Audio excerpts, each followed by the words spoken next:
eat at Joe's, you can undercut them and offer very similar benefits, including video. So, hi. Hi. Welcome. Thank you. So now, I think I wanted to kind of stimulate the discussion towards who else could we be going after? In other words, what kinds of clients are out there that make sense? Restaurants, are a certain kind of a business. What other kind of businesses, are there? I had a couple of thoughts, but, this is really your province in terms of the kinds of folks that you're going after and the kinds of folks you could go after. So the idea is, who are similar to restaurants that have a similar need? So why don't we introduce, I'm Doug. Hi, I'm Alex. Alex? Yes. Hi. Cool. So similar needs as restaurants. Okay, so again, I think the idea here is to do a little analysis and say, restaurants, other walk-in businesses, other businesses that essentially need to fill their,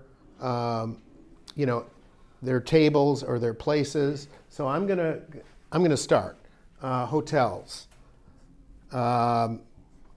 and these would be probably smaller hotels.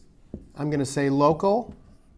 And I'm going to say that a lot of your low-hanging fruit and the fruit that you haven't necessarily thought about or picked yet is going to be local businesses, because they have a need to attract. Another thing I think that people should start doing is looking at local advertising in the newspaper. See who's advertising. And basically, if somebody says, well, yeah, we're advertising in the newspaper and social, and they just don't know, my answer to that would be social media is the newspaper that the kind of people you want to attract are now reading. They don't read the newspaper anymore. They're now on social media.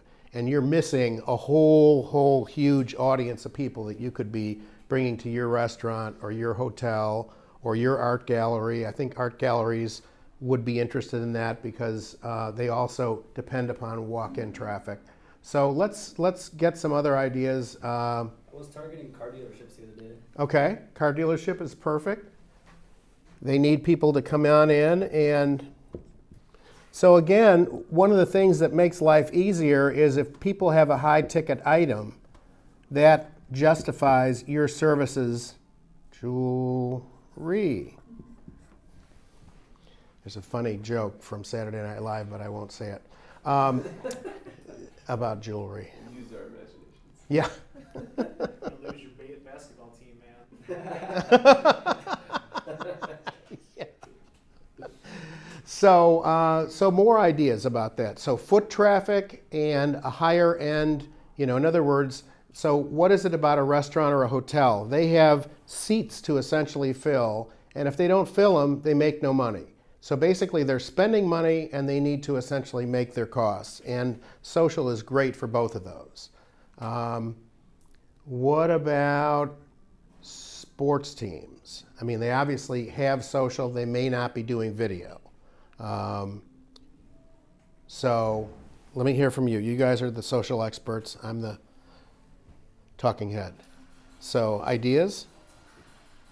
So startups brings up an interesting idea that I also wanted to mention, which has to do with partnerships. So one of the ways that I mentioned to Chris that I had done business, I mentioned that company Core Metrics that we had the example with my mom. When I was at a company called Be Free, we used to team sell with them. So one of the things that I would also look to do is, you guys are over at 1871 on a social basis? We go to events there. Yeah. So I would suggest getting their list, which is available, of all their companies, and look at the companies that kind of are in the service side of the information business, and basically reach out to them to see what they do and whether anybody, whether there is a call for social, in any of their campaigns. The other thing would be small agencies who don't do social. So that might mean PR. Go away. PR or ad. There are a bunch of, so the idea here would be to start getting some of these lists and maybe take 10% of your time and look for partnerships. So basically, I'm calling on agencies, smaller agencies. Do you have social? No.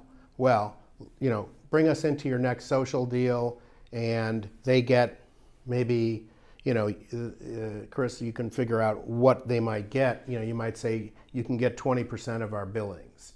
Well, so you're still getting 80% of a job that you didn't even look for, and somebody's bringing you in, and they'll say, oh, we know these guys at Suit Social Media. All of a sudden, they might be an email company, but they don't do social. So if they think that they can sell social along with what they sell, along with their email campaign, they know they can bring you in, and it grows the deal. It makes the deal potentially larger for both of you. And you also have the capability of an email company then. When you see somebody, let's say you're talking to a restaurant, oh, are you guys doing email? No.